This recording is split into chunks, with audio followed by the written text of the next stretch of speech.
I think your analysis was very straight line. History doesn't run in a straight line.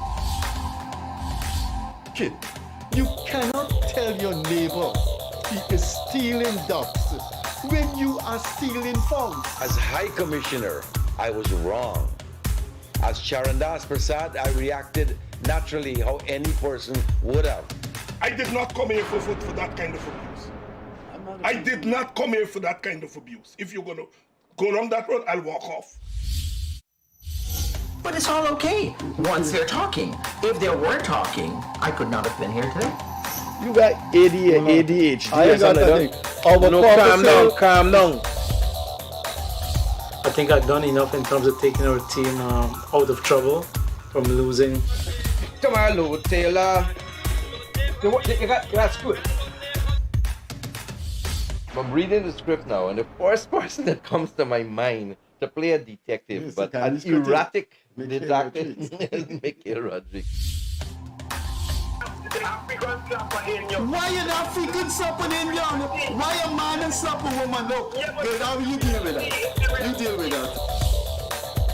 We must encourage platforms like this because it brings together different people and allows for discussions to take place in our country on a multiplicity of fundamental issues. You apologizing for something you think I did is wrong. I don't want you to do that, and you should not have done that.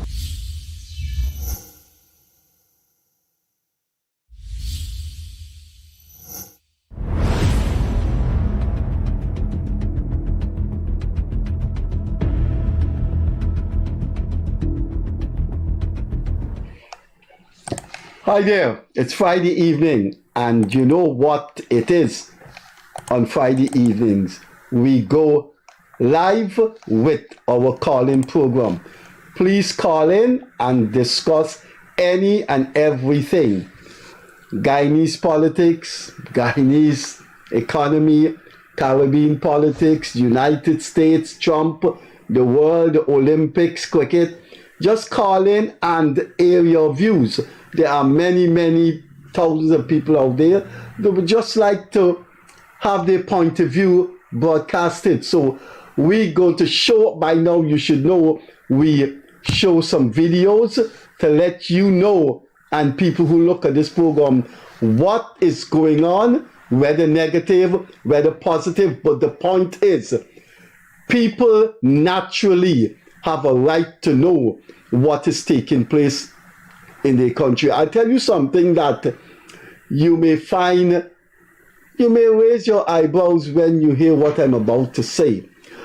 And you may say, oh, he writes for the Chronicle every day, so he must say that.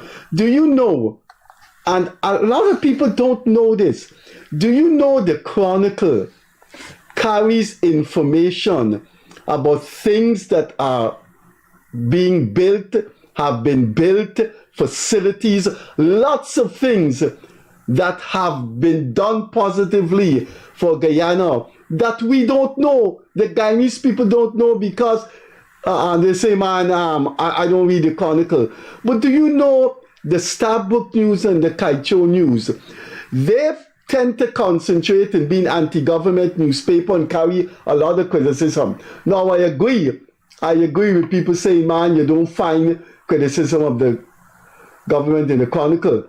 But on a strict journalistic note, the Chronicle carries a lot of things, a lot of developments that we don't know, that a school open here, a bridge has been built there, some exchange between Guyana and another country in which a whole set of doctors came, brain surgeon, heart people.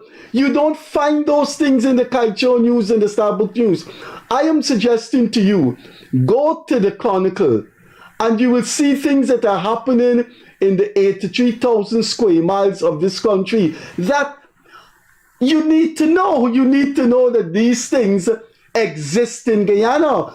Sometimes I write for the Chronicle daily, so I read the Chronicle, and I see some things that even private businesses, sometimes you see a specialist business open somewhere in Region 1 or Region 9 and you don't know Guyana has this kind of facilities. And the Chronicle, with due respect, the Chronicle as a state media, maybe the people who run the Chronicle said, listen, our role is to show Guyana and bring to Guyana these things that happen. But I'll tell you what, in the area of culture, infrastructure, government service, education, there's a lot of things that have taken place and are taking place in this country that we, the average person, do not know. It's a very, very large country. And I suggest that is one of the positive things about the Chronicle. Now, I am going to show you today's copy of my column in the Chronicle, and we will start off our first video with that. Let me put my column on the Chronicle.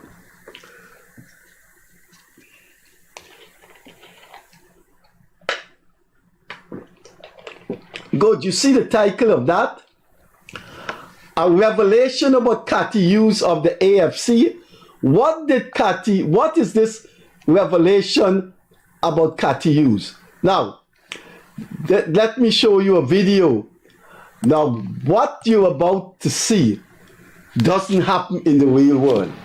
I found what Cathy Hughes did incredibly disgusting. Human beings do not behave like that to their friends and their comrades, especially in politics. I can't believe this thing has happened, and since this thing was broadcast, do you know how many calls I got from people saying Cathy Hughes did that? Look at what Cathy Hughes did. Here's the clip. Listen carefully.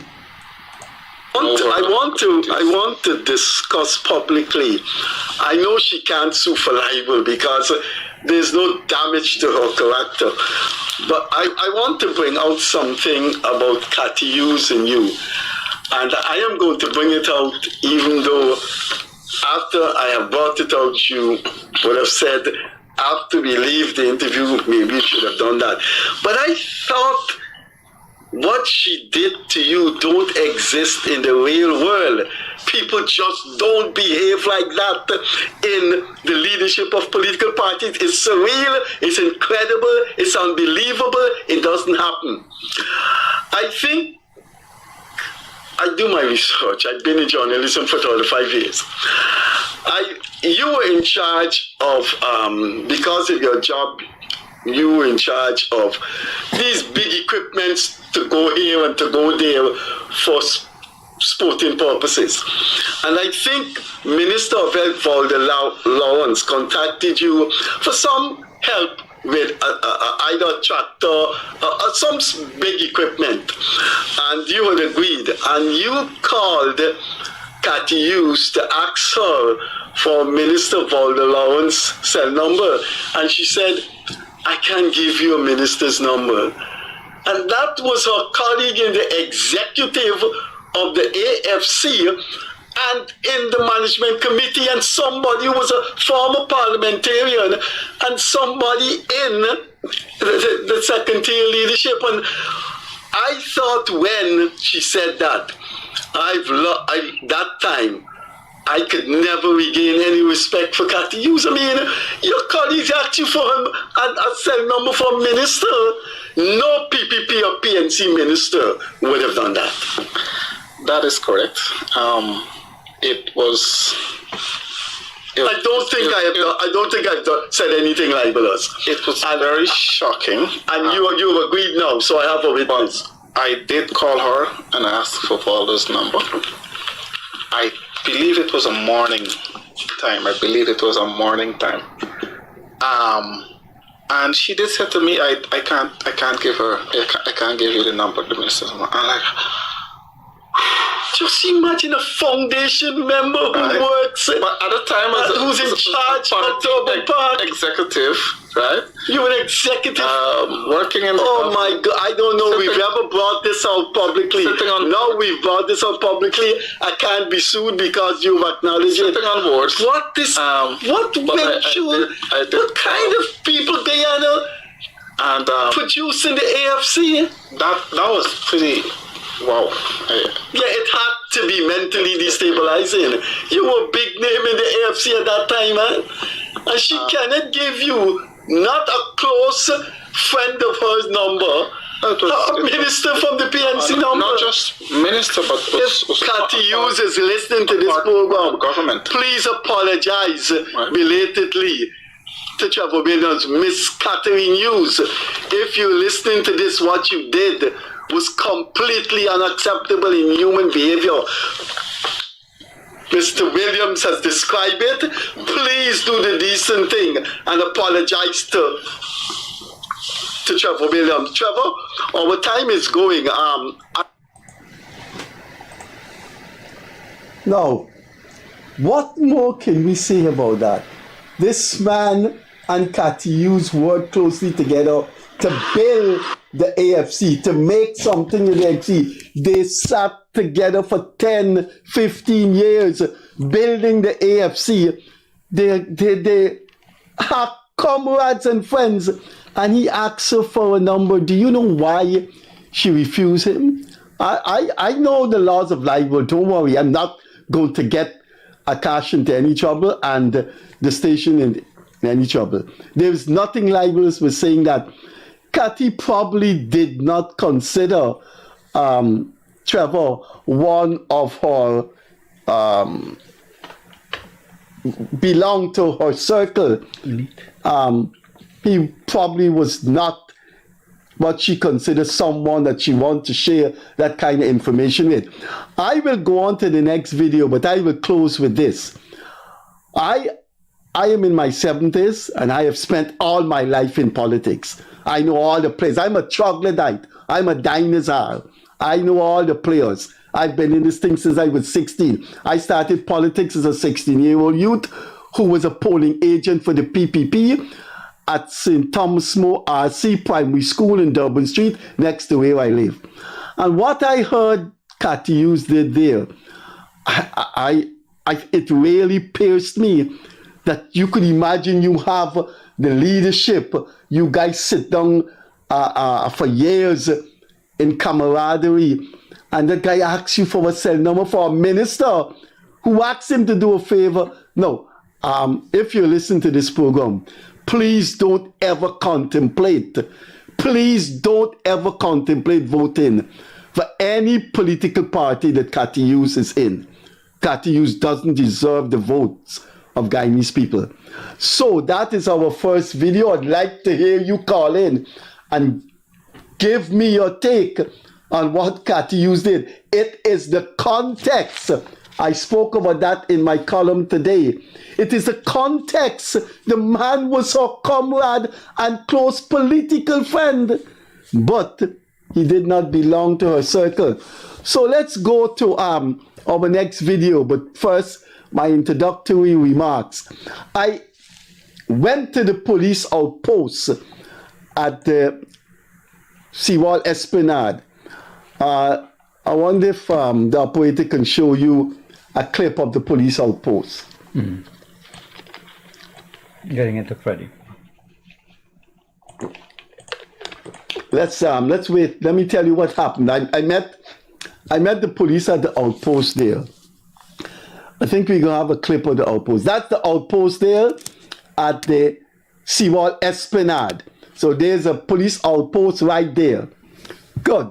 Let's move that and go to something else. Now that police outpost is their 24-hour service. They're supposed to keep stability and protect the environment of that place that thousands, not hundreds, thousands of people from all over Guyana come to it. It's the talk of Guyana, how the seawall has been transformed.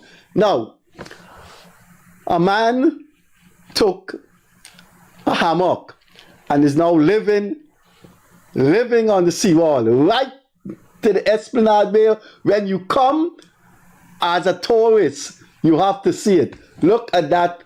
That guy is living. That guy is living at the in the hammock there. Last night I went, he has his bottle of water. Good. Then a man took one of the benches and converted to his home. I wonder if can our operators find the man with the bench? Okay, now there is a guy called Carl Melville. And Carl Melville is employed by the First Lady's office to make sure everything is kept clean and there's no violation at the Seawall Esplanade. So Carl Melville went to the guy who covered up the bench and sleeping on the bench, cover up the bench with tarpaulin, and he's living right on the bench. The man threatened Carl Melville. Carl went to the police outpost, that very police outpost.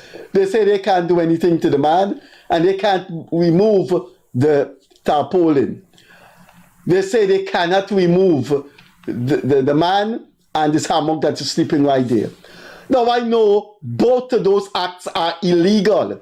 Both of those acts are illegal. Ladies and gentlemen, if you're listening to this program, you're watching me, I am asserting right now that you cannot desecrate public property. It is a criminal offense. You cannot take a baby stroller and put it in the middle of the road and obstruct traffic. You cannot be seen with a hammer digging up the road. You're going to be arrested. It's vandalism. It's destruction of public property. Let me show you what the man did with the bench. Look, you see those benches there? Families sit down there and look at the Atlantic Ocean. The man is living on under that bench. And the police said that they cannot do anything. The police said they cannot do anything. So I went to the police. And I said, I can understand. Look how this place is attractive and attracting thousands of people from all over the 10 regions of Guyana. How you could have a man with a hammock sleeping there, living there. All the tourists are seeing him. How could you have a man living on the bench, cover the bench, take more over the bench, where families have to go and sit down? They said the police can't do anything about that. So I rejected that. I said, how could people be desecrating public property and the police can't do anything about it? If you call the police and tell them someone has torn up a Guyanese dollar bill, that person has committed an offense and can be arrested. If you take a dollar bill, $100 bill, $1,000 bill, and tear it up your money, and the police sees you, he can arrest you. Desecration of public property is a criminal offense. You know what we're going to do tonight in this program? If Akash has the number for Rajim Singh. Are you going to call him? Yeah. Now, I called the police. I went to them, had a 15 minutes engagement with them, and they're saying it is not within their jurisdiction to move the hammock. So I said to them, how come you're moving people? No, one of the police officers told me, and I hope this gets back to the First Lady and the police commissioner. One of the police told me, the man have a hammock, what he's doing. And I said, you stopping people from parking on a no parking zone. What are they doing? They're parking. Look, we need to call Mr. Singh and ask Mr. Singh, what is the role of the police at that outpost? Do you see what those police do at that outpost? You find them sitting down there 24 hours a day. Then for a few minutes, they take their motorcycle, they ride, and they come back. And a man is sleeping in a hammock right in front of the police outpost. Sometimes, man, you wonder about this country. You wonder. So by the time we reach Christmas, there are going to be about 4 or 5 hammocks, and that whole place is going to be desecrated, and it's going to be an eyesore. And you have a police outpost there. That's so. We're going to show you Banks DIH now. Let's show you what Banks the IH continues to do. For those of you, right, Banks the IH move the people occupying the pavement at Stabrook opposite Parliament. Demico, this is outside Demico. It's clear now. This is outside Demico. Banks went to court. Nobody can put anything there. Banks went to court. Look, the pavement. Look what Banks has done on public property. Look what Banks has done. Let's show you what Banks has done. You can't go on the pavement by Demico. Look what Banks has done. We'll show you by Meadowbrook. They have taken over. Look. That the public parapet and nobody can stop there or park there. The whole stretch, almost more than a quarter of a mile. Look, and they just built a parking facility for the employees. No, how the government, how the city council, how the police can allow this, can tolerate this, that for almost more than a quarter of a mile on public parapet that you could stop. You cannot drive. You cannot drive and speak on your phone. So if you come from the East Bank and you make the turn by Banks AH and somebody call you, you can't drive into the parapet and speak on the phone because Banks DIH has taken over the parapet. And you want to tell me Guyanese who are living in this country, living out in this country, how could that be legal? How could that be right? And they went and moved the people who occupy the pavement at Demico and Brickdam. What kind of country is this? Akash, what more we have to show the Guyanese people? Good evening, viewers. Freddie, before I show this one, it's over the river. You want to talk about that situation where we talk about the guy with where we're now having plans? Oh yes. At Windsor Forest, the First Lady did a lovely thing there, a little garden right at Windsor Forest. And there's a restaurant that was probably got concessions to put a restaurant there. The restaurant sells fish and chips. And as a policy, does not sell plantain chips. Do you know the West Coast Region 3 is an agricultural area? When that bridge was built, linking Georgetown and Region 3, the sole purpose was for the development of agriculture in Region 3. The Pyramid Restaurant, I called them and they told me plantains are not on the menu. Do you know the boost of the plantain industry in the West Coast if that place sells plantain? Because it's very well patronized on a Sunday. Very popular. Very popular restaurant. No, how could this guy have a restaurant in the heart of an agricultural area where we are emphasizing the restaurant and bar too. Agriculture. We don't want to put all our economy on the basin of gold. We are a huge agricultural country, and that Pyramid Restaurant is not selling plantains. I've been there several times, Fred, and I've ordered plantain, and they said they don't have plantain in the menu. But you know what is irritating? And I don't like potato chips. You know what? We're going to say this, and that's it. But if we say something right now that is bad about a minister, you know they're going to contact us. You know, a man called in this program and said he saw Minister Ben driving beyond the speed. And Minister Ben contacted us. So the authorities know what we broadcast on this program. They know. But this is over the river too. And Freddie, you know why we're having problems in this country with drainage? Look at this. This is Breeding Hoop. Look what this guy did. Look, a bag of garbage, boom, in the trench. And casually walks off with his arm and probably wave to somebody like, hey, how y'all doing? Y'all don't bother me.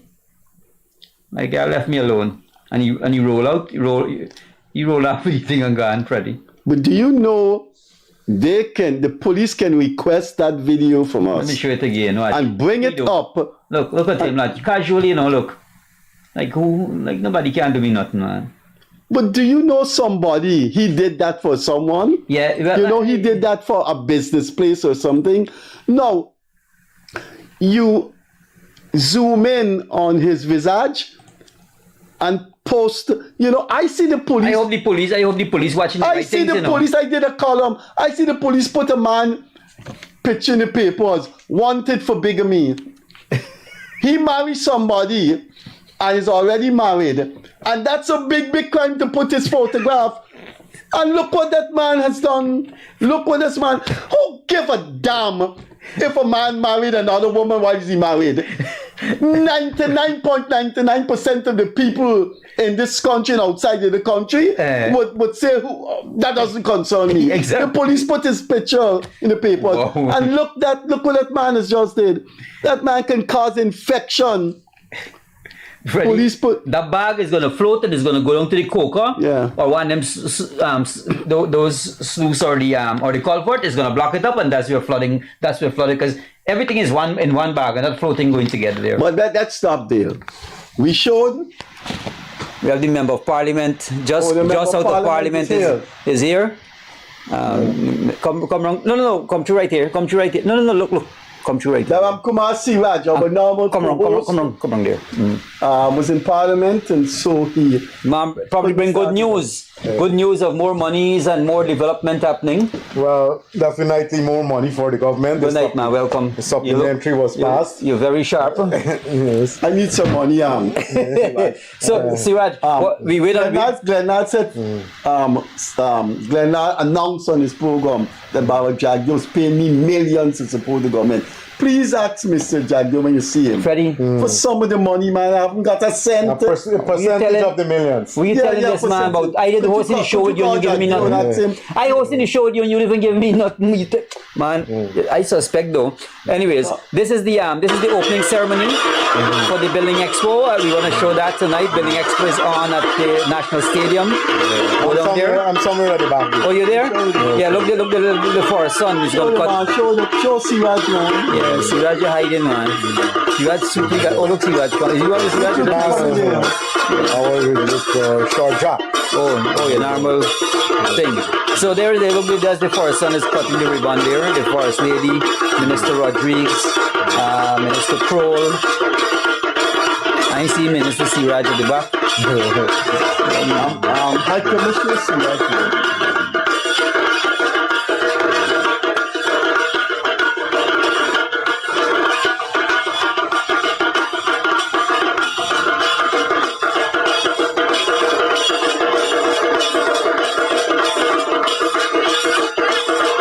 That's Ben Zaid.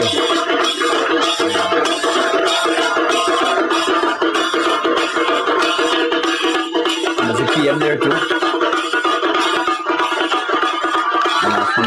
Minister of Finance. So I was providing security. Send me that picture. Send WhatsApp that picture to me. Put it on the screen. What's it up? Let me see. That's where. At the opening there. So. The opening at the. No. That's sure. Mr. Kissoon, Ravin just respond to me. You want me to tell him we'll be calling him live on the show? What did he respond? I just asked him. I said hi, Ravin, and he responded. He said, hey, bro. So I'll tell him you'll be calling. Yeah. But let's see what Siraj has to. I didn't take out much. Let's show us all you have. Yeah, no. I just let me see what Siraj had. Oh, Siraj is here. Let's get this one up.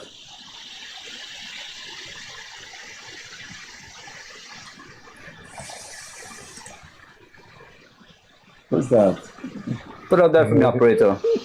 That's Siraj with Siraj. Also, you're providing that's security. My role as a deputy commissioner. Oh, really? Okay, so you're providing security to the minister? To the ministers then, yes, correct. Brilliant, all right. So that's Siraj in his new role. So, deputy commissioner, man. Commissioner extraordinaire. Oh. That's a step above the commissioner. So let me see if I get Ravin Singh, Freddie. because we let's deal with Rob. Let's get see we See can what got things there. we'll get it in the Got meantime. anything? Let me see if I get Robin Singh for you. Like, sure. Apparently I delete some of the pictures, so. Watch your mom send a video. He'll street litter bug. We can put you up to. Hello. Raffin, we're live on the Freddie Kissoon show, and Mr. Kissoon would like to have ask a few words with you and ask you a few questions, please. We're live on the show right now. All right, Mr. Kissoon, Raffin sung a little startled, but that we put him on the spot, but please be gentle to the man. Good evening. 3 months ago, a man took over one of the bench that your office, the First Lady office, part of the landscaping of the Kingston seawall. That man is living on that bench. That man is living on that bench, and it's a bench short for people to go and sit down. 3 months ago, we put this video, and that bench is still covered with tarpaulin and a man living on there. Right by the bandstand, on the esplanade, a man has now put a hammock and is living in the hammock. Last night he brought his water and what have you. I went to the police, and the police told me they cannot remove the tarpaulin that the man put on the bench, and they cannot remove the hammock. Well, having that place that the First Lady spent dozens and dozens of millions, it's going to go to waste. Because before Christmas, one homeless man sees somebody with a hammock there, he's going to put another one in. By Christmas, you're going to have a lot of people homeless people living by the esplanade. Well, is there nothing could be done? And I did mention this the last time I was on your show. The issue comes back to enforcement. If you have the Guyana police force out there, they have a permanent presence there. We requested the establishment of an outpost, and so they have one there now based on the instruction of the commissioner. And if the police is not enforcing the rules and in my estimation laws as well, not just rules but the laws which prohibit vagrants from occupying public spaces, that sort of thing, then that's where the problem really is. I spoke to 4 policemen and 2 policewomen last night, night before the last, and they said to me, it is not within their jurisdiction to move the man sleeping in the hammock and the man sleeping in the bench. I contradicted them and I said to them, destruction of public property, vandalization of public property is a criminal offense. The police have jurisdiction. Could you do something? Could you have a meeting? You are the project manager for the First Lady's office. Could you have a meeting with the Commissioner of Police or one of his assistants? Yes, we can commit to that. I'll okay. Robin, we know you're out. Thanks for the time, bro. I'm sorry to call you like that to start, but we just wanted to. That's okay. It's getting from bad to worse, and we just needed your input. Thank you so much, Robin. From a man taking over a bench. Understood. No problem. Good. Thank you so much. Bye. Good. We can take your call. Siraj is here. The numbers are on the phone. So, Freddie, somebody sent in a whole set of pictures here of litter bugs. Let me show you.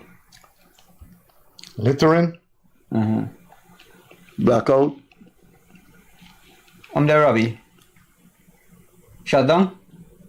Green screen? Or is my computer?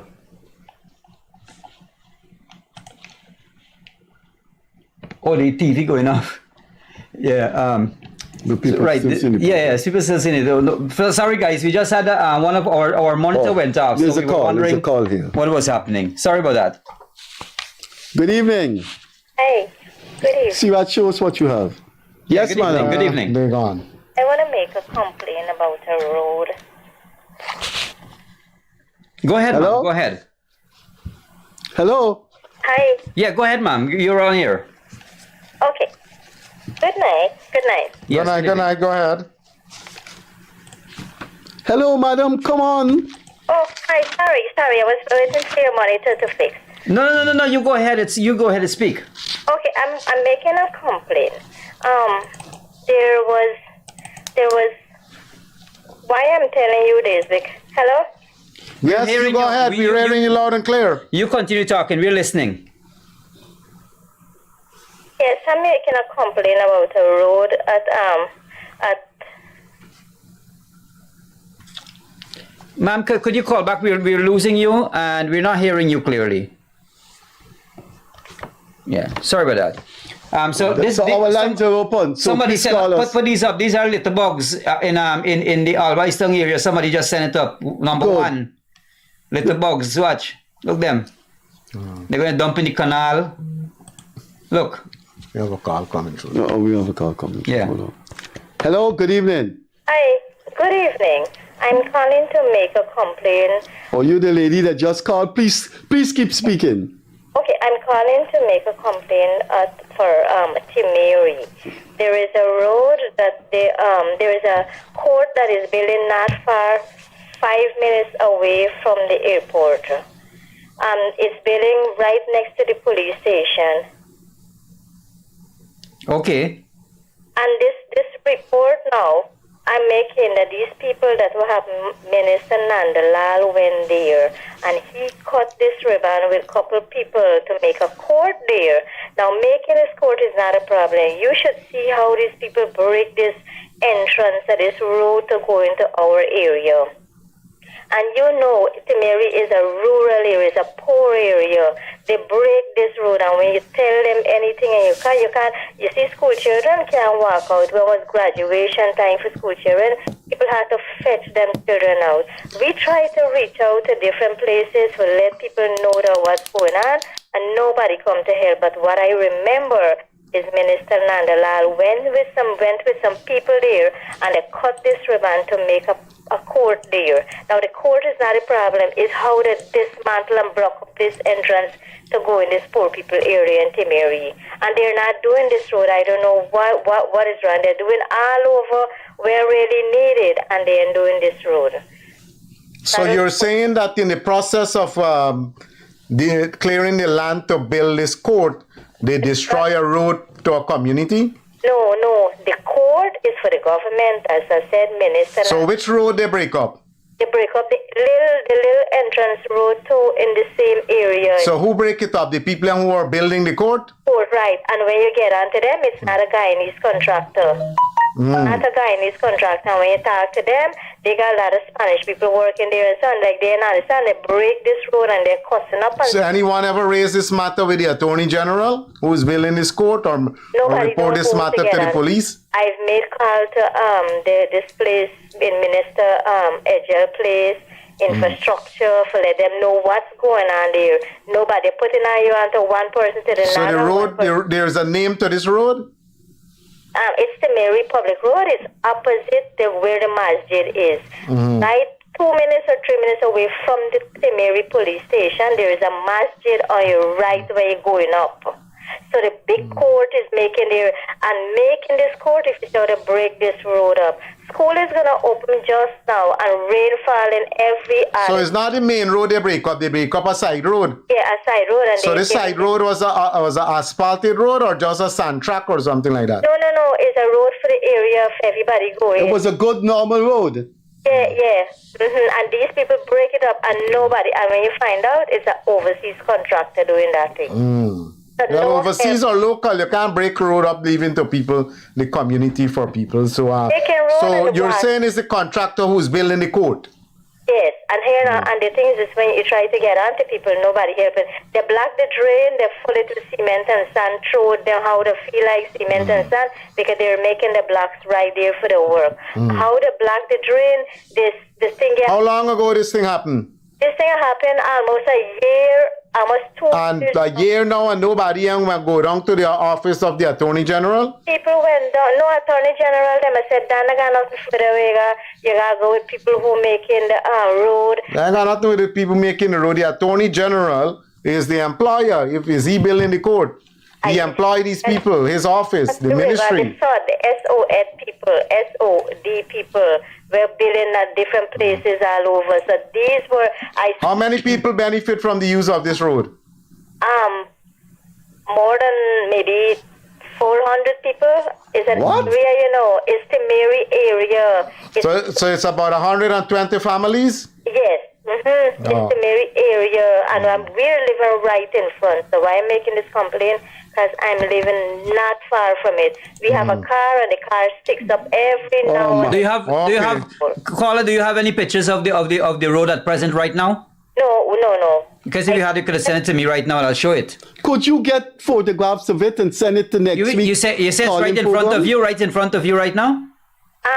No. Right now it's dark, so I can't go. Okay, all right. No. Next week, please get as much photographs of it and send it to the WhatsApp number on the screen there. 652 1314. Yeah, look, it's on your screen there. And also send your number also to that number. Yeah, and mention the exact thing, so I'll know exactly where this is, because we get many other coming in also. Just remind me, this is the one in Timir, yes? And I think you guys are doing a wonderful job. Thank you so much. At highlighting advantages and wasting money in this country. Not seeing that poor people road. Roads that are doing and streets that are doing do not even necessary to do. But these people just doing it, and this is poor people area. I don't know how. Well, send the pictures to that number and send your number also. So we'll need a contact person to deal with the matter. So next week, Friday, we're going to show the pictures, right? Don't forget. Thank you. Take out as much photographs, right? Yes, Thanks. thank you. Bye-bye. Good evening, Carly. You're live on air. Freddie and Akash, I would like to say that I'm really admiring this program more and more, because you have a government official, Siraj, on the program that is bring some freshness to this program, and it's addressing the problems of the people firsthand. Like, for instance, a lady who would have spoken about, in Kimeri or wherever it was. I would request, as somebody from the diaspora in the US, if you can have more ministers. Well, I mean, Dan Kumar is not a minister, but the more people from the MP. Like, for instance, you had Hamilton the other night. The program, it wasn't a calling program, but bring on Hamilton on a calling program. We can't get them. I have tried 2 years, 6 weeks now. There are some ministers committed to the program, and I've been trying some other ministers, and not one or two, for the past 2 years and 6 weeks. And well, we have both complained about the Minister of Health, and so I'm hoping that Siraj can ask Frank to come on the program. Well, Freddie did recruit me to get some members of Parliament and ministers here. It's sad I don't have any success story to report as yet, but I'll work to get some other persons. Along the lines of my position as a PPP living in the diaspora in the US is that we should not feel too comfortable. We need to address things in a holistic manner. I looked at that program with Hamilton and the PNC lawyer, what his name is, James Bond, and I was wondering if the way Hamilton put forward himself, I was wondering if Hamilton has a law degree and James doesn't, because Hamilton put him to his place. That guy sounded like a total comic that night. That James Bond guy. Right, but that's a program that's gone. But we'll try to get more people and widen but we also need to acknowledge it, though. I mean, acknowledge the program in how it went. So again, I'm going to ask you, Dan Karan Siraj, plead with your other MP and other government officials to address the things that the way it's being addressed right now. I'll try my best. All right, thank you guys. All right, thank you very much. There's a call here. Bye-bye. Hello? Lost that call. Good evening, Carly. You're live on air. sir. I'm calling in connection. Hello? Yes, we're hearing you. Yeah, I'm calling in connection with a problem I have in Pike Street, Kitty. For the past 2 months, there is a mechanic shop in the street, right? And there's a gang of boys who has motorcycle take off the silencer. And they're going up and down the road, right, night and day, from morning till they just stop. Before I finish talking, you hear the passing again. I call the Kitty Police Station. I get no results. Call Albertown Police Station. No results. I call the commander, Mr. McBean, or something like that. Yeah. And here he tell me, I must call Kitty. Anyhow. But he's the commander. He should have called Kitty. He has jurisdiction over Kitty. Yes. And I called back Kitty, and I had to give a long report that where I'm calling from my connection before I get on to the Miss Beckles. And when I talking to her and explaining to her, she just hung up the phone on me and she done with me. I call Operation Rooms Breakdown, right? Right. And hear what they said to me. They can't come and stop nobody from riding their motorbike. But it's not that you can't stop nobody. You can't have It's noise nuisance. It's noise nuisance. It's sending people crazy, giving people especially if they take off the exhaust. That's an unfit motorcycle. They can be charged for riding an unfit vehicle on the road. That's one. They don't have on helmet. They ain't got no. Chateau's Land. Put up Chateau's Land on the on the screen there. All right. Well, I'll try to see what I can do. I know a few people in the police force, and to talk to them, I know Mr. McBean. Mr. Siraj, you don't know what happening. I called the counselors. I called Mr. Persaud, Mr. Dial Persaud, and I complained to him about these mechanics. They don't have no toilet. If you see what they're doing, the burn ground. Here I called Mr. The man down Pike Street here. He's a goldsmith. Well, a big man, they get charged the other day for urinating in public, so... and they don't have no fire protection. Right, so on Pike Street, they have a mechanic shop on the road along with a load of sun, and it is chaos here every day from morning till night. Pike Street, so this mechanic shop is this mechanic shop is going east from the supermarket there. Yes, right over from my Naturam shop going east. Oh, okay. All right, we'll see what we can do. Mr. Jacob, I called Mr. Jacob umpteen times. I begged Mr. Don Singer to talk to them. I'm not getting any results. This is not what we are paying taxes one thing for sure, you've spoken to a lot of people. Yes, I have the evidence. The system is failing you. It's failed. Definitely. Don Singh is not a city councillor. Yeah. A man with. But hold on. They got a PPP council living in Pike Street. Yes, Mr. Jacob. Yeah, Mr. Jacobs lives in Pike Street. You have Mr. Jacobs' number? No, I don't have it. I can get it. Somebody promised to get it for me. If you get Mr. Jacobs' number, send it to us right away. We will call Mr. Jacobs on the air right now. He can talk or he can refuse to talk. You have... Or if anybody's watching, ask somebody to get in contact. They give a man a contract to make parlaf in the street. What do you think the parlaf is? Farm board, here, and he just took it down, and the whole thing, because of the congestion in the street, all the parlaf breaking away, and when the rain falls, the whole place flood up. I mean, those streets have a lot of traffic on it, and Pike Street is a very narrow street. So if you make parlaf there, you need concrete drains there because that street is very narrow. I concrete my drain in front of where I'm living because I know that.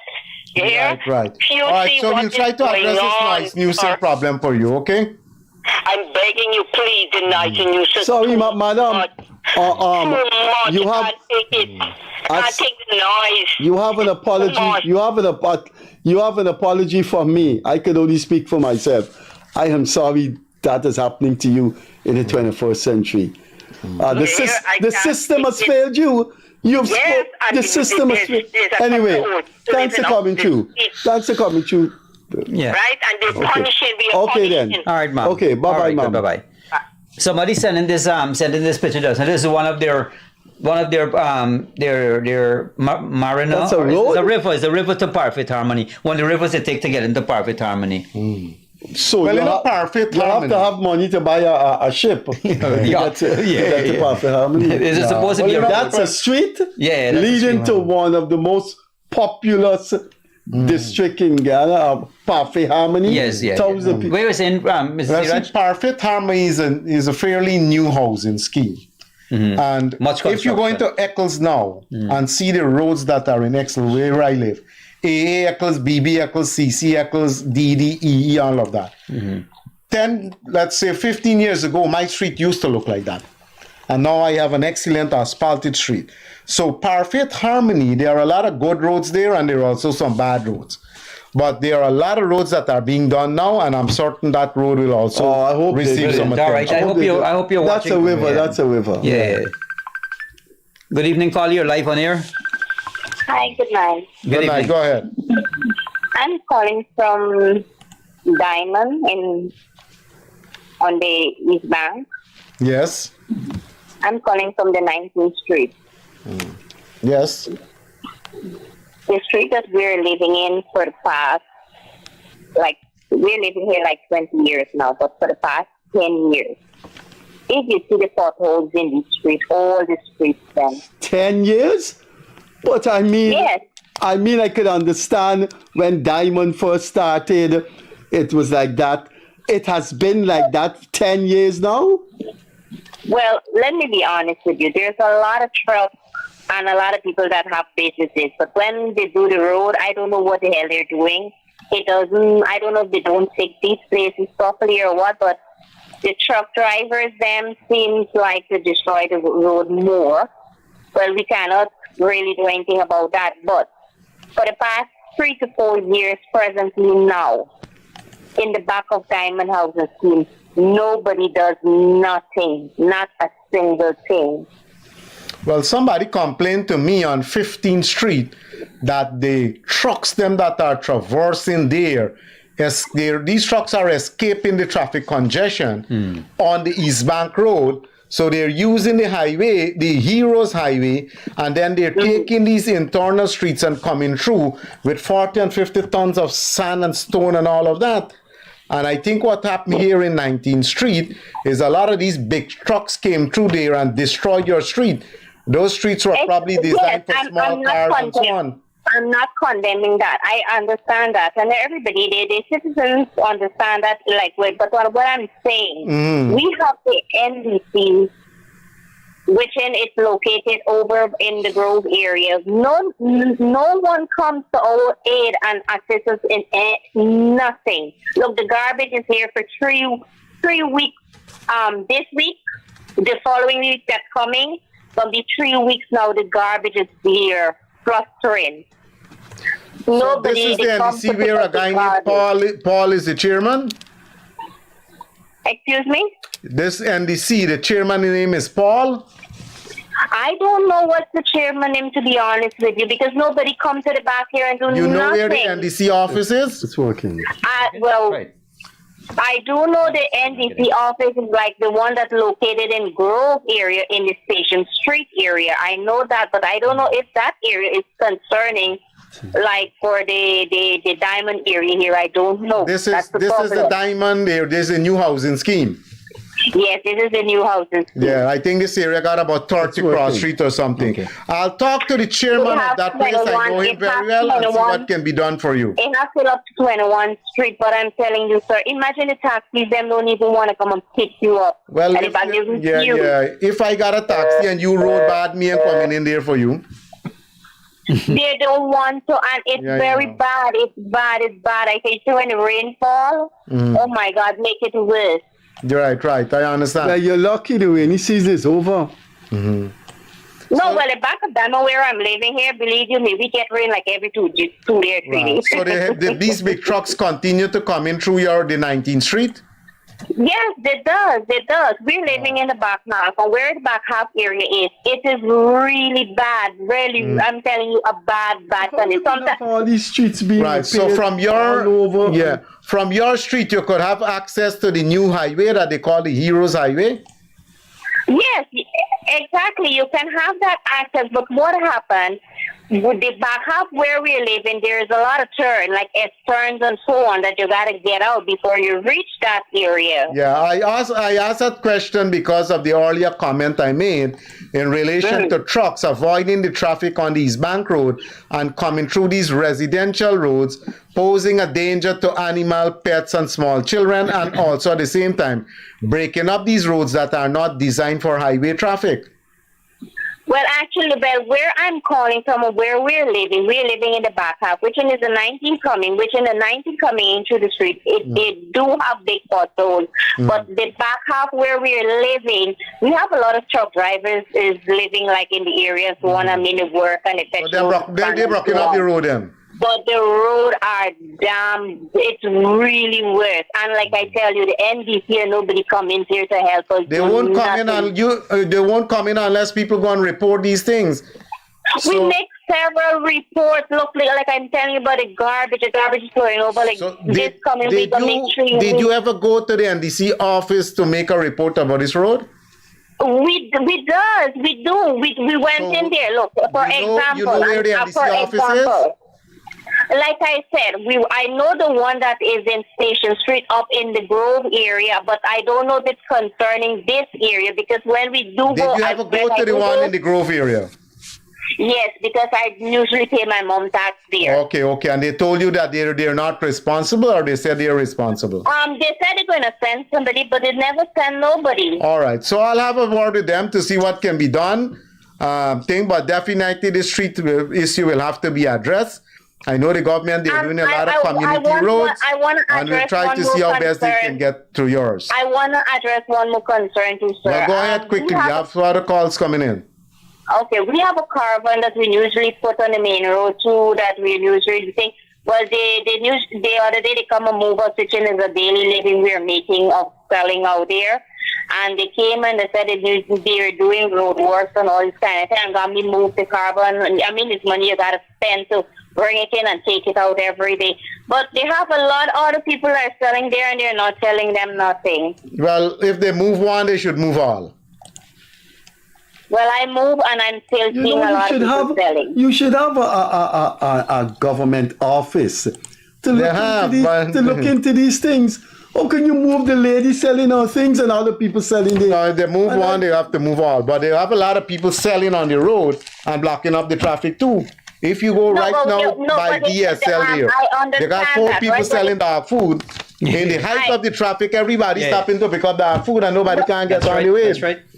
So, no, sir, but what I'm trying to say, the part that I'm in, I mean, it's a government reserve. No, I'm saying if they move you, they must move the others. They shouldn't move you alone. Well, they have a lot of people still selling. Correct. So that is discrimination. Move one or move none. That's the way it should be.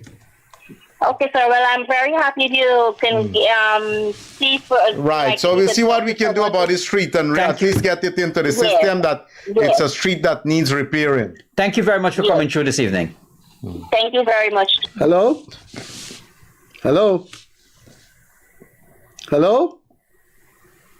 You want to tell Robert something may be wrong with our landline? Caller, good night. You're on he can't do nothing about that. Oh. Let me see. But we took a call with it earlier. Yeah, let's see. Hello? Hello? Yes, good evening. Good evening. Yes, good evening, gentlemen. Earlier, Mr. Kissoon mentioned about somebody over the West Coast there not selling planting with it. Yeah, the restaurant named Pyramid by by Windsor Forest, that little garden that First Lady built. I called them. Akash told me, and I called them and I spoke to the manager, and he said plantain is not on the menu. Yeah, Mr. Kissoon. The reason for that could be, you know what's the price of plantain now in the market? Oh no, I don't. Oh, you don't know. I buy plantain. I ate it up the day before yesterday, but I must confess, I just couldn't buy it. A very expensive commodity see now on the market. So, but this has been a policy for a very long time. I can tell you, but mostly over a year or two. Akash lives about 5 minutes drive from there. No, more than that. About 10 minutes and from Breeding Hoop to I live Schoonard. It's not Schoonard to thing. It's about 10 minutes. The point is, could be the price of plantains. But they never sold plantains. But here's the thing, caller. So what are these other places selling plantains? Many other places selling fish and chip too, right? I mean, you have to understand whatever the pricing is. The fact is that they never had it on the menu, and they don't have it on the menu. I don't know if they'll put it on the menu. Because they mightn't find it lucrative for their business. So no, but here, be wrong with them. Chief, let me tell. All right. Another point is. No. Before you go on to the point, let me say this. Walked about at border market recently. Would you believe the ridiculous prices for fruits and vegetables in Guyana at border market? Yes. Many people can't afford now to buy those things.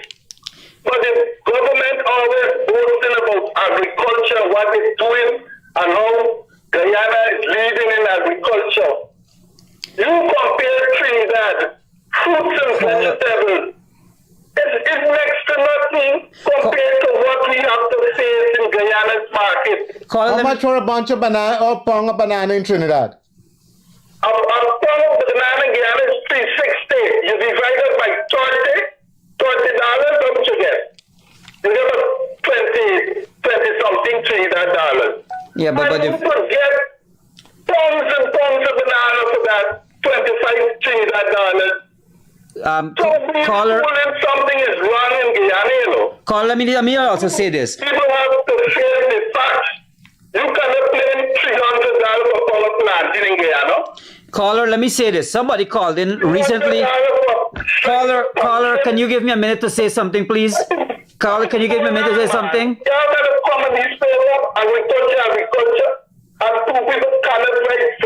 Okay, can you listen to Akash? Can you listen to what I'm saying? Sir, I'm going to cut you off if you don't listen.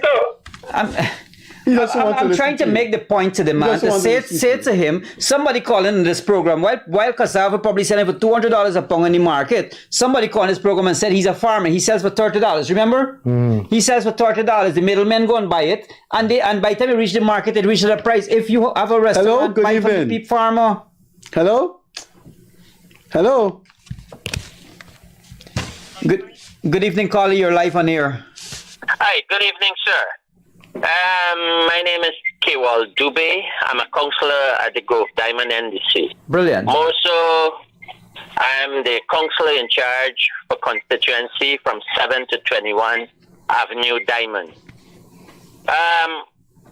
Someone made a call just now and said that complain about 19th Avenue and garbage. Now, they complain about potholes on the street and garbage collection. And that is so true. The roads are very bad. But right now, Minister Ejel went in here 2 Saturdays ago. The Ministry of Public Works doing all the roads from Head of Diamond to 21 Avenue. Right now, they are 17th Avenue as of this evening. Okay. So next couple of days, they're going to reach 19. Well, I did indicate to the caller that, listen, there's a program to do all these community roads, and your road will get done. Right. And in connection with the garbage every Tuesday morning, Pooran Brothers run the area here every Tuesday morning, Monday and Tuesday. The lady said 3 weeks it hasn't been picked. And I'm here with a resident. Well, that's Pooran Brothers. Monday gone, Pooran Brothers run 19th Avenue here. Okay. All right, 19. And I'll tell you what, Pooran Brothers, every week they come here because the NDC has to pay them. Per year, we pay $25 million to Pooran Brothers to do Diamond New Scheme and Grove New Scheme alone. The NDC does the contract. Okay. And they have that contract and the obligation to the residents in this place. Great. So I don't know. Where Paul is the chairman? That's right. Okay. Yeah, Mr. Siraj? Yes, I saw Anna at the exhibition last week also. Okay. Well, can you organize a walkabout in 19th Street? The person who called has a caravan that sells on the roadside, so they shouldn't be difficult to miss. So right now, I think they have the caravan home by them because they're doing some work out on the road. Okay. Right. So, and they're living, and they're in 19th Street. Yeah, the caravan they said. But Mr. Dubé, let me extend my personal respect to you for calling. Yes. You felt as a public official, you need to clarify, even if some of the things we can verify, the fact that you showed accountability and obligation to come here. You just wish this was characteristic of people in Guyana. And I'm happy we took this call. I have an obligation. I have an obligation to the residents here. I've sworn to that when I took office, is to serve the people here. Thank you. And when I heard people talking what is not true, it bothers me because I worked very hard in this area to get public works through our NDC to get public works to do these roads. Okay. Good. Thank you very much, Mr. Dubé. You have an open invitation to come on the program any Friday evening. No problem, Mr. Freddie. I will let you know. Okay, sure. Bye. All right. Take care. Hello, caller, you're on the air. Good night to you, gentlemen. Good evening. I was calling. I just want to highlight an issue. Go ahead. Where my car got into an accident, but 5 months now. The man was convicted. I talked one time to Freddie on that program. The man was convicted for 5 months now, and there is no settlement with the insurance company, Nafico. I think it's the insurance company with Bihari. Yeah. So I just called to highlight that. And what about your insurance company? Well, my insurance has nothing to do with that. But your insurance has nothing. Your insurance hit is the man insurance. Right. The man hit into the man insurance has to pay. He pleaded guilty. And the insurance company is not coming good.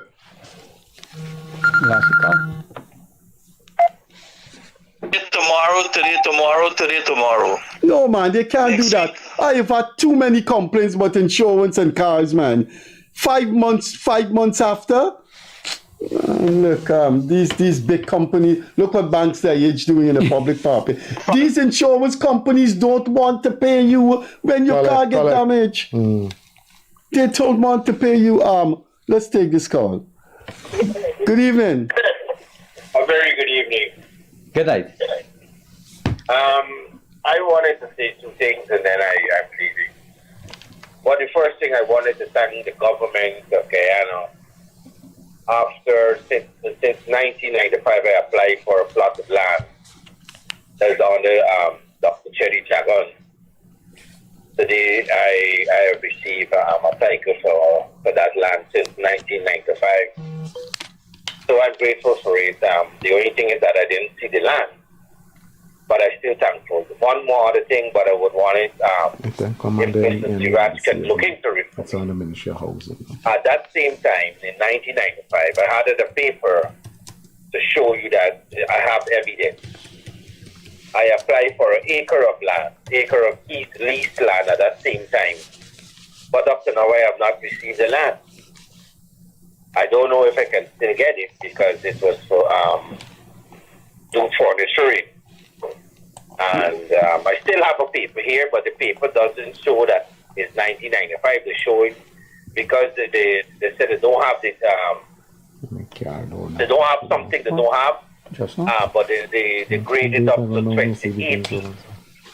So they moved it from 1995 to 2018 for 1 acre of land. So I don't know if I can. Where is this? Where you want this 1 acre land? Anywhere around the Suicide area. When I applied for it. That 1 acre land is on the Linden Highway. It could be anywhere. It could be anywhere. Because that Linden Highway is larger than some of our CARICOM sisters and brothers. Our CARICOM sister nations. You shouldn't have a problem. And the policy is to grant 10 acres to each applicant, and you can get 1 acre up to now. I think they reduce it to giving people 5 acres. They're giving 5 now, and you only want 1. I just want 1 acre of land, just 1 acre. I don't want I want what I can use and what. How long you apply for this 1 acre? I heard you. How long you apply for this 1 acre? Since 1995, the same time I applied for a plot of land. I have that evidence to show you. So you get a plot to build a house, but you didn't get the 1 acre to do some farming. No, yeah, I never get it. I never, 1 acre. Right. But when I went back into them, they moved it from 1995 to 2018. So that's a new application. Yeah, that's what they do for. Right. And you have any document from them to show that you applied in 2018? Yeah, I got a paper to show. I got a paper to show that it's 2018. They've given it to me. I have a paper for that. Good. So when you're in Georgetown, you should probably pass around by the Ministry of Agriculture to get an audience with Mr. Zulfikar, who is the minister there. Or if it's on a Thursday, you might want to come to Freedom House. The Vice President is normally there on Thursday afternoon. Oh, and I can walk with it. Yeah, and ask them to look into this matter for you. All right, Mr. Siraj, you know who's speaking, but I don't want to give you my name, but I'm going to meet you and tell you who's talking to you. Okay, no problem, and I wish you the best of luck. And if you can send a picture of your response from Lands and Surveys to either one of those number up there, we can see what we can do for you. Okay. Thank you so much. Right. I didn't finish talking, but I get cut off. Right. Yes, sir. Go ahead with this insurance problem. Yeah. Anyhow, the insurance part is finished. Mr. Siraj, I know you for over 36 years. I know you. You have to help this man. You have to speak to the BRE man. Right. So we'll try to I was asking that the GAP right. Farm the GAP organization, you all time in rice in agriculture. Why sending you to India? I could probably bring more agriculture expertise here.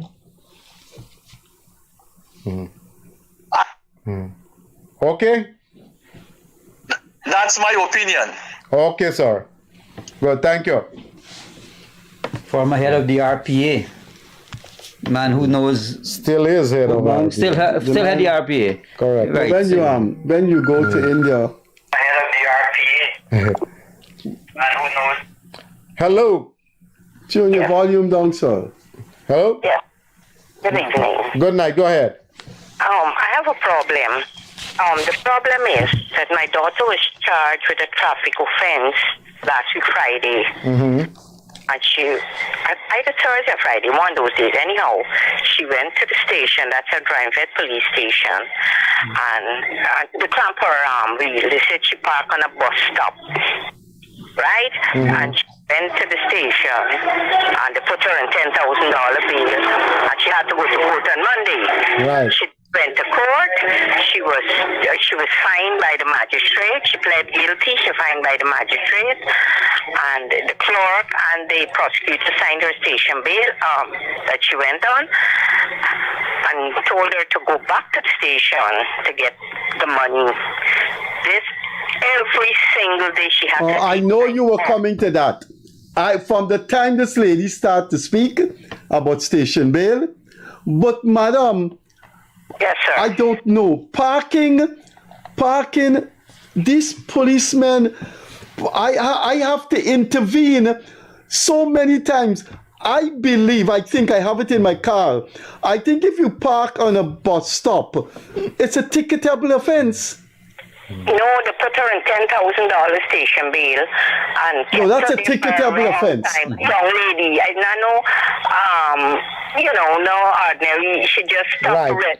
So she was charged. She pleaded guilty. She pays the penalty, but now she cannot get back her bail money. And the hurtful thing is, when she went one time, which station is this? Which station is this? Rhinebeck Police Station. The new station we are built by GPC down there. Must you money that take to build a station? Yeah, that is not rhymes out. Where is that? That is by where they're selling ice and so in the corner there, going to the river. Yes. Yeah, that's right. So what's the problem? The thing that hurt me, right? The first time when she go, he is doing something just to put a signature on the receipt, right? You know his name? Huh? You know his name? Mr. Jones. Just to put his signature so the woman could get her, he's doing something? Yes, sir. And after then, she got to come back tomorrow. Tell her she has to come back tomorrow. She did go back tomorrow. He's gone to court. Come back tomorrow. She went back. And every time she has to take time out from her job. Madam, by the time she get a bail money, she spent $20,000 to get $10,000. I am absolutely, madam, I have the ticketable offense in my car. I keep it all the time. If you park on a bus stop, it's a ticketable offense. They come for her and they tell her she got to go to the station. That's a ticketable offense. No. All right, that was enough punishment, right?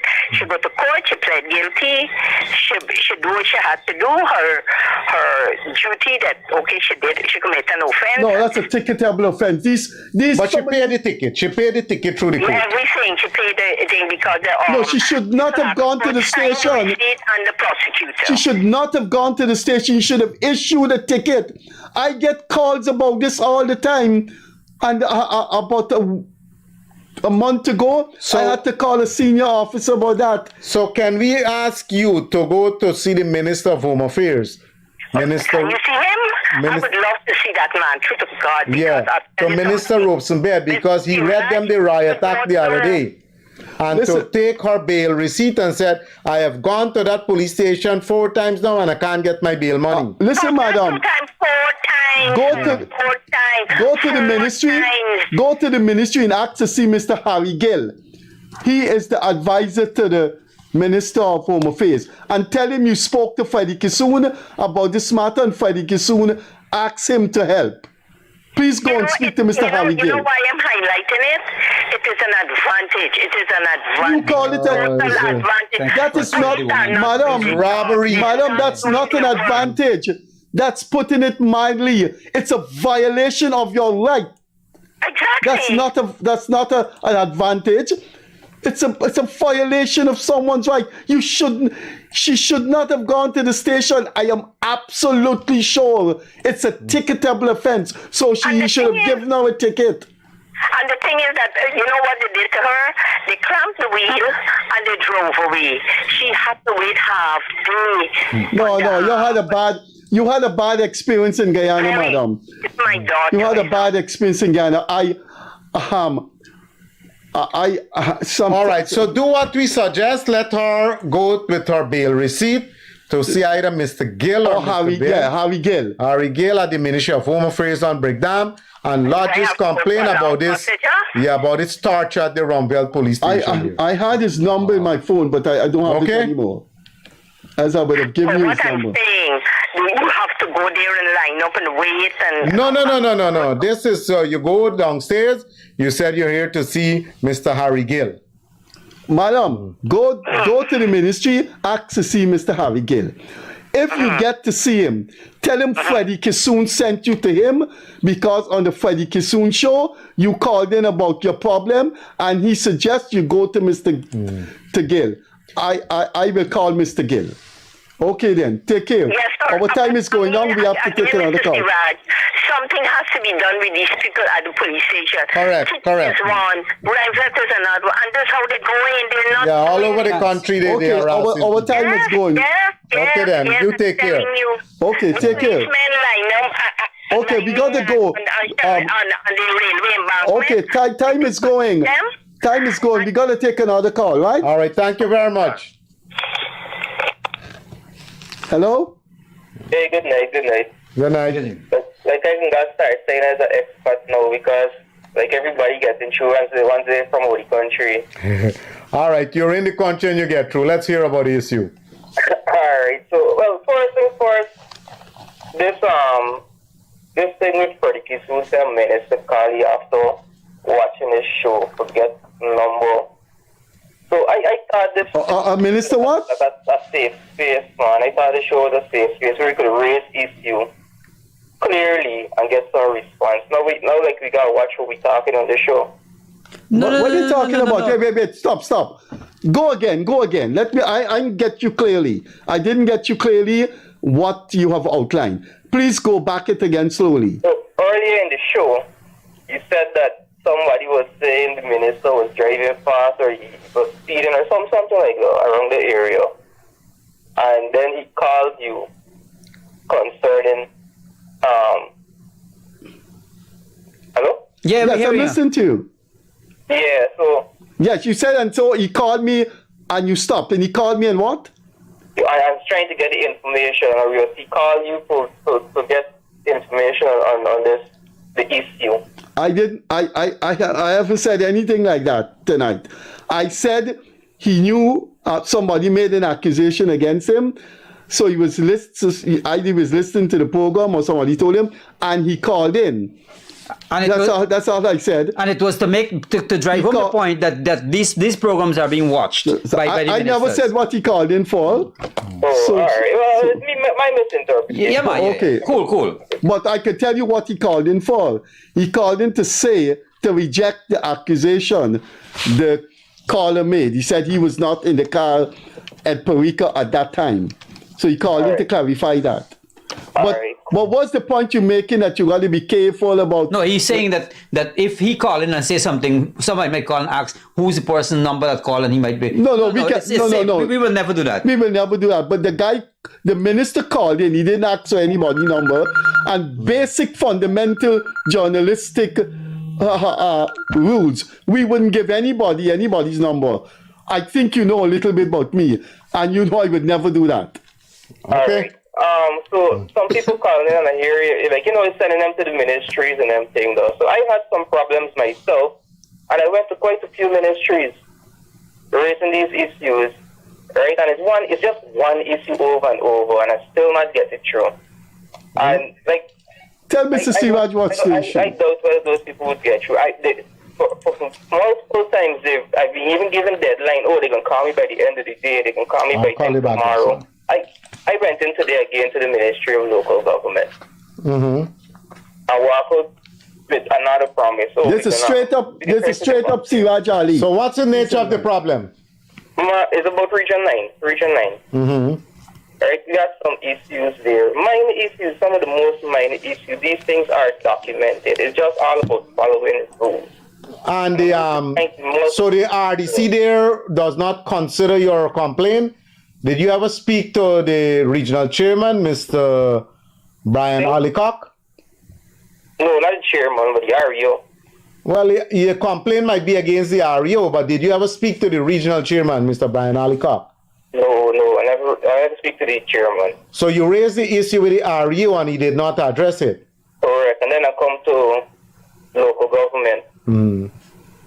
And again, the issue just falling there. I don't know if it's falling deaf ears, but I ain't get back no answer. Who you spoke with at the Ministry of Local Government? The Minister's Secretary. Ah, okay. Yeah. Right, but if you're a Region 9 resident and you have to come all the way to Georgetown here, as Freddie said earlier, then the system is not working. But in Region 9, the authority there for government affairs is the Regional Democratic Council. Right. And in Letem, you have the Letem Town Council. I understand all the difference. Right, so if you make a report to the REO, and then you're right there, then the next logical place to go is to go to the head, because the REO reports to the Regional Democratic Council. The head of the council there is the regional chairman. Yeah. Right, so, and then you have the vice chairman lives right in Letem also. Okay. Right, so take the matter, there and see how it can be resolved. All right, no problem. I'm going to try it over. Right. In terms of and then you have to write also. You should write these people. I get letters. I get letters, Mr. Siraj. I got with 3 letters with different ministries. Right now you can turn a book. Good. Well, take a picture of one of those letters and send it to either one of those two numbers on your screen there. Alright, I can send it to you. Right, so we can look for put it through the It's system. about the police and the seawall now. Freddie, again, this is enough. This is how much. 5th month you're talking about this thing. The man living on the seawall. Apparently, like it's a homeless shelter. We make them now. We take taxpayer money and make a homeless shelter. But they got some people living behind the Marriott now too. Yeah. All right, so we'll thanks for coming through. send those things through and let's see what's going on. We running out of time. Thanks for coming through. One more thing. No, we run out of time. Quickly, please. I'm going to the expo tomorrow, and I'm hoping that Small Business Bureau and some other small, things that help small businesses, like government officials that help small businesses. I hope they got booths at the official. Well, they have a lot of government booths there, so have fun when you go there. All right, good. Bye-bye. Hello, caller, you're on the air. Yes, guys. Good night. Good night. Go ahead, please. Siraj, it's good to see you so often, Mike. Well, I try to be here as much as I can. Go ahead with the issue. It's very good. You're voting for Siraj? You're voting for Siraj? The thing is that I hand in my party card, so I don't think I will be voting this election. The level of our region... No, man, you got to vote for Siraj. Are you crazy? I voted for Let me Siraj. say something to you, Siraj. The level of our region, the individuals that are responsible for our region has failed us tremendously. I was a party member, and that's not a conversation on this program. Every time that I get through to that, I think you guys are probably familiar with me by now. Every time that I get through on this program, I always emphasize on this accident that we're having on the road. Right? But I'm just sick when you wake up in the morning and you open your phone and go on Facebook. This recent accident was yesterday morning where the truck went ram into the people in the house. Oh, yes. The guy who was driving this truck is I know this guy personally. Put my experience of driving and another guy like me with the experience of driving together, and we cannot match that guy who made that accident. So how you explain the accident? I don't know. According to what I get to understand, this guy was speeding. For that hour in the morning, what was the need of speeding? Well, he probably fell asleep at the wheel.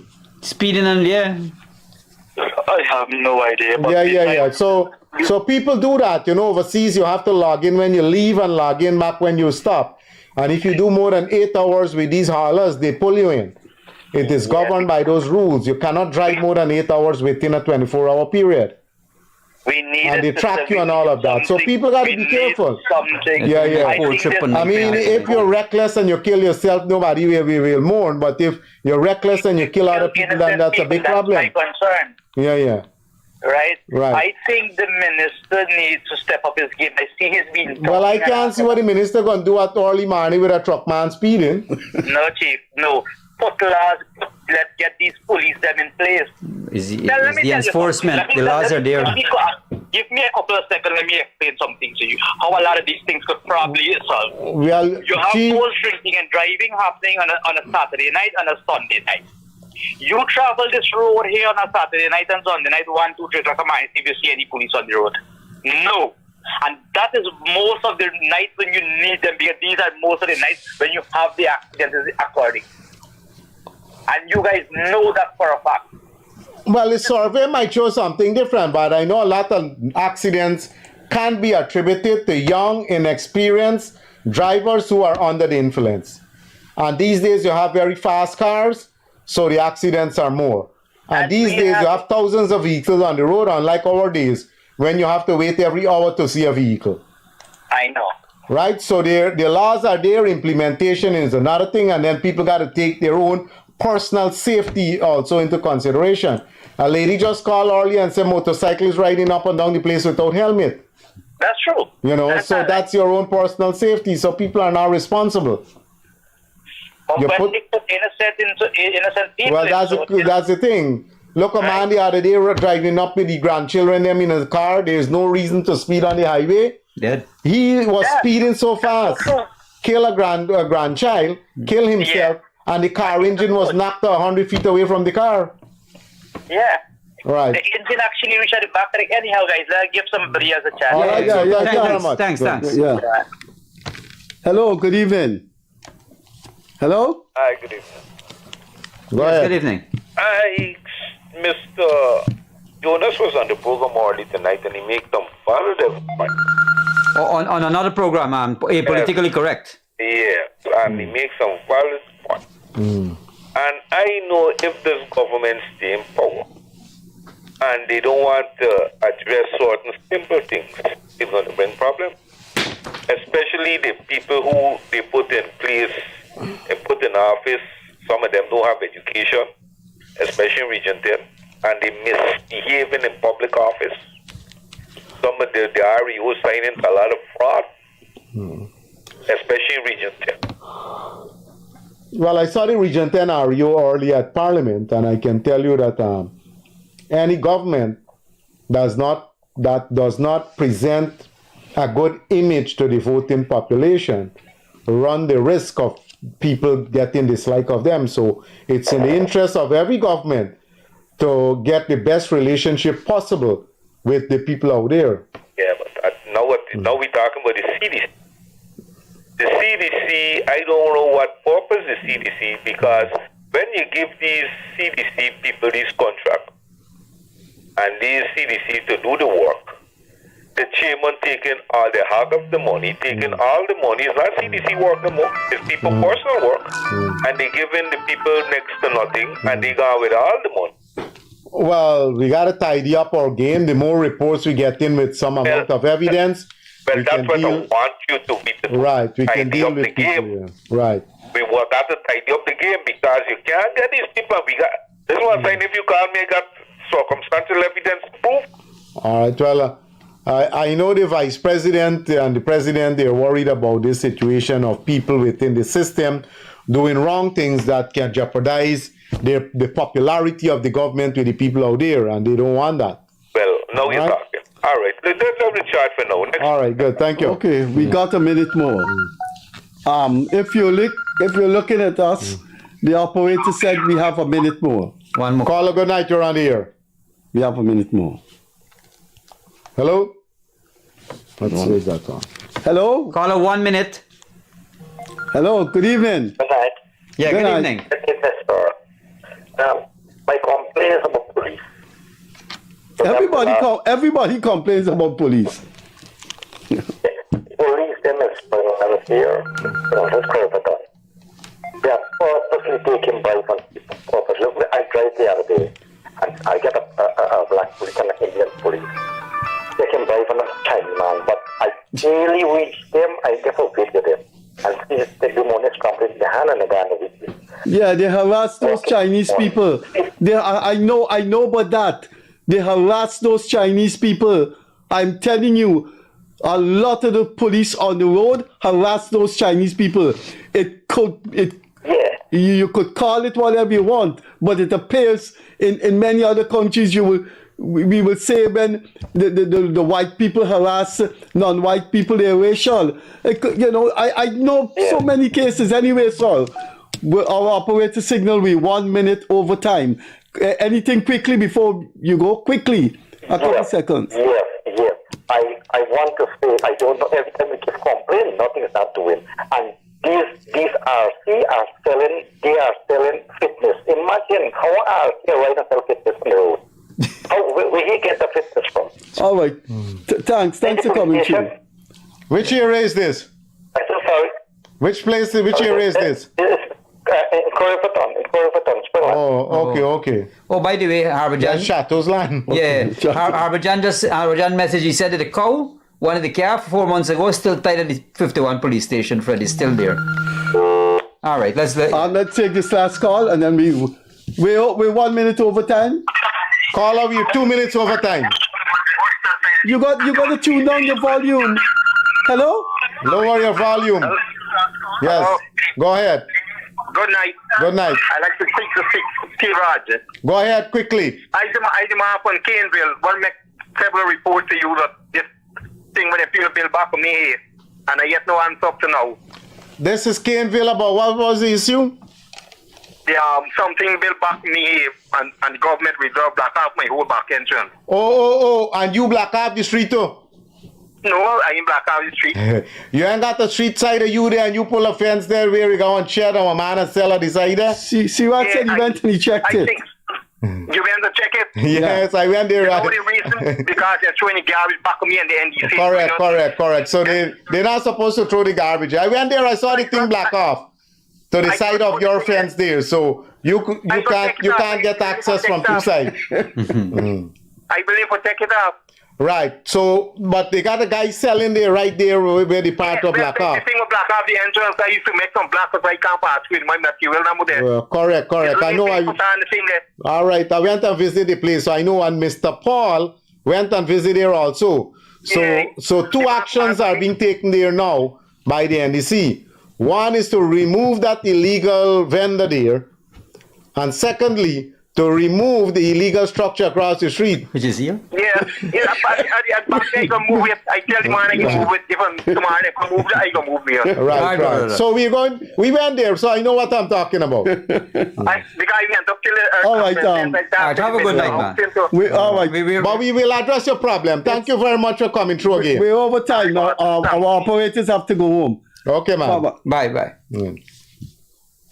That's it for our program this evening. As usual, it's always absorbing because we have Siraj here, and given his portfolio in the government, we expect the calls to come in. We hope Siraj can make it every Friday night before he leaves for the exotic land of India. I hope he can. It's been an experience having Siraj here, and you can see the response. I've known Siraj a long time. I can't see why Siraj is going to India. I think they're going to bring that better for the country. The PPP and Guyana needs Siraj right there. But catch you later, man. Bye-bye. Drive safe, everybody.